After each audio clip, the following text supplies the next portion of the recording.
सुप्रभात बच्चों, आज हम पाठ 1 सूरदास के पद, इसके कवि कौन है? सूरदास। तो अभी तक हमने संकेत के बारे में, संदर्भ के बारे में, प्रसंग के बारे में, भावार्थ के बारे में और काव्य सौंदर्य के बारे में जाना कि हमें कॉपी में कैसे लिखना है। अब हम पद 1 का जो भावार्थ उसके बारे में जानने का प्रयास करेंगे। उससे पहले मैं पद को पढ़ देता हूँ, फिर तत्पश्चात जो कठिन शब्द है उसके बारे में हम बातचीत करेंगे, फिर उसके भावार्थ के बारे में बातचीत करेंगे। तो मैं प्रारंभ करता हूँ। पहले पद को पढ़ता हूँ।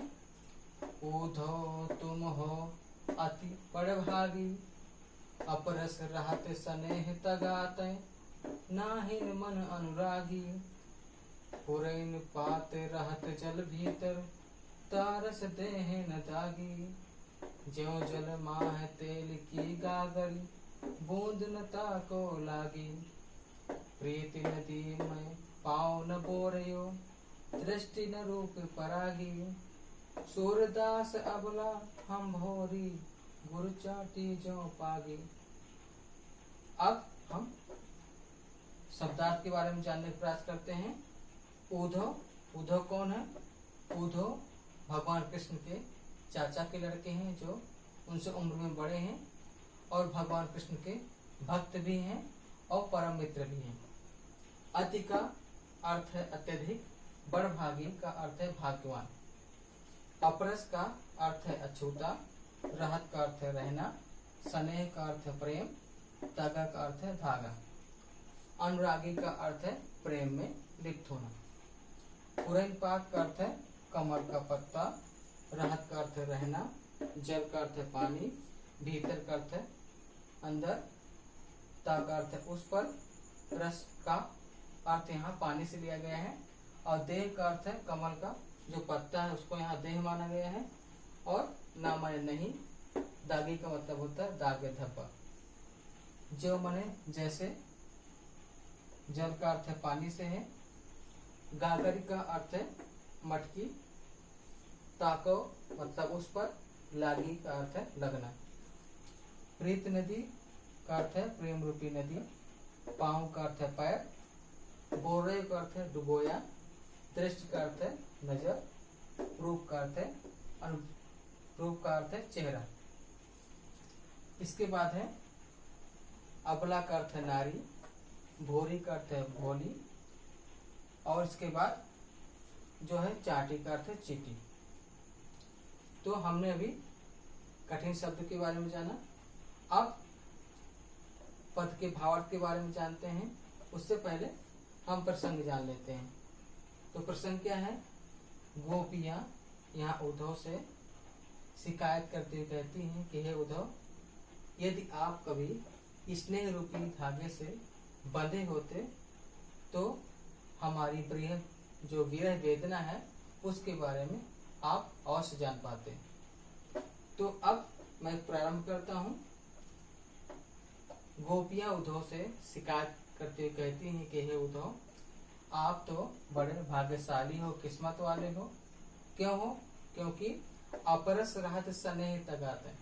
अपरस का अछूता, रहत माने रहना, स्नेह मतलब प्रेम, तगा माने धागा, मतलब आप भगवान कृष्ण के पास रहकर भी स्नेह रूपी धागे से कैसे अछूते रह गए, और ना ही आपके मन में, ना ही मन अनुरागी, और ना ही आपके मन में भगवान कृष्ण के प्रति प्रेम प्रकट हुआ।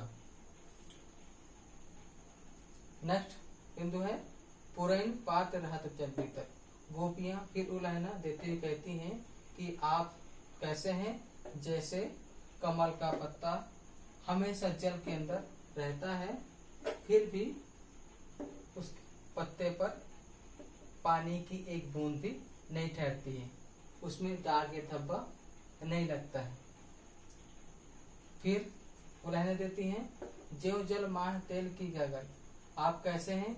जैसे तेल से सनी हुई मटकी को यदि पानी में डुबोया जाता है तो उसमें पानी की एक बूंद भी नहीं ठहरती। फिर बोल रही हैं कि हे उद्धव, आपने तो कभी प्रीति नदी में पाँव न बोले, आपने तो कभी प्रेम रूपी नदी में कभी पैर डुबोया ही नहीं, और ना ही आप भगवान कृष्ण के रूप सौंदर्य पर कभी मोहित हुए। सूरदास जी गोपियों की स्थिति के बारे में बताते हुए कह रहे हैं, गोपियां उद्धव से कहती हैं कि हे उद्धव, हम भोली भाली अपना नारी हैं जो भगवान कृष्ण के प्रेम में फंस गई। हमारी स्थिति कैसी है?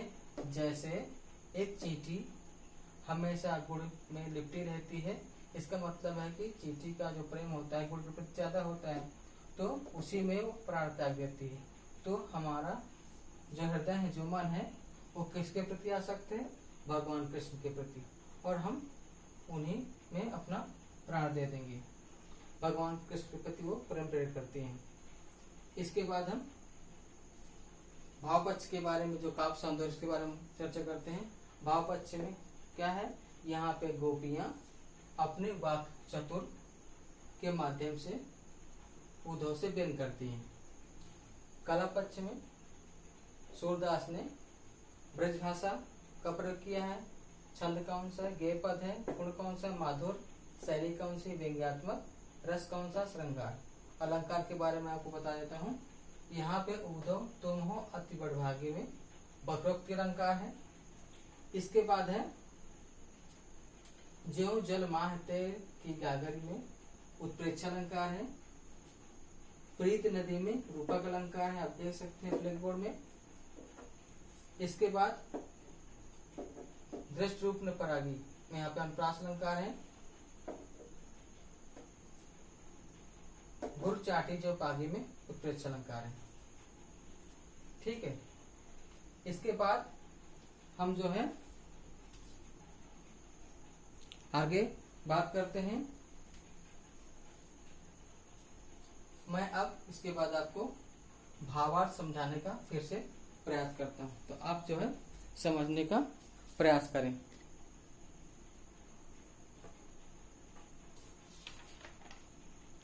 उद्धव को लक्ष्य करती हुई गोपियां व्यंग बाण छोड़ती हुई कहती हैं, हे उद्धव, यह कैसी भाग की विडंबना है जो श्री कृष्ण के निकट रहते हुए भी प्रेम बंधन से मुक्त रहे। आप कैसे हो जो कृष्ण प्रेम के धागे में बंधे ही नहीं, उनके प्रति प्रेम उत्पन्न ही नहीं हुआ। तुम श्री कृष्ण के समीप रहते हुए भी प्रेम से उसी प्रकार अलग रहे जिस प्रकार पानी में रहते हुए कमल का पत्ता अलग ही रहता है, उसमें पानी की एक बूंद भी उस पर नहीं ठहरती। जैसे तेल युक्त मटकी जल में डुबोने पर उसके ऊपर जल की एक बूंद भी नहीं ठहरती, वैसे ही तुम श्री कृष्ण के पास रहकर भी प्रेम से सदा दूर रहे। श्री कृष्ण प्रेम से संबंधित कोई प्रभाव, दाग, चिन्ह दिखाई नहीं देता। तुमने प्रेम रूपी नदी में आज तक अपना पैर डुबोया ही नहीं, जो प्रेम के महत्व को जानते।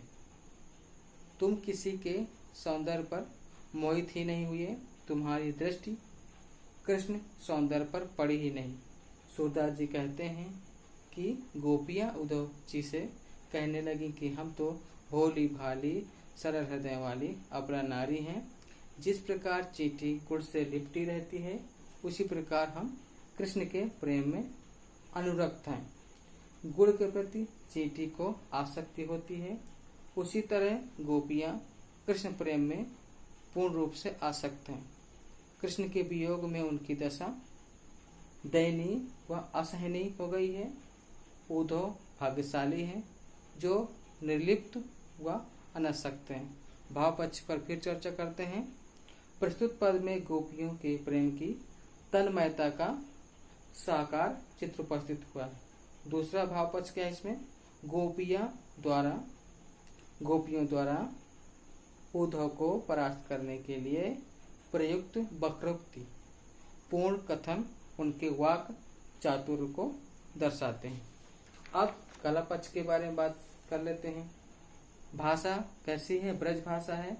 छंद गेय पद, गुण माधुर्य, शैली व्यंग्यात्मक, रस कौन सा है? वियोग श्रृंगार है। अलंकार के बारे में बातचीत कर लेते हैं। प्रीत नदी में रूपक अलंकार है। ज्यों जल माँ तेल के गागर में उत्प्रेक्ष अलंकार है। गुर चाटी जो पागी में उत्प्रेक्ष अलंकार है।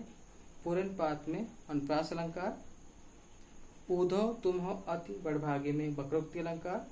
और अंत में तुकान शब्द अनुरागी, पड़भागी, दागी, लागी, परागी और पागी। तो बच्चों आज हमने सूरदास का जो पहला पद था उसके बारे में जाना।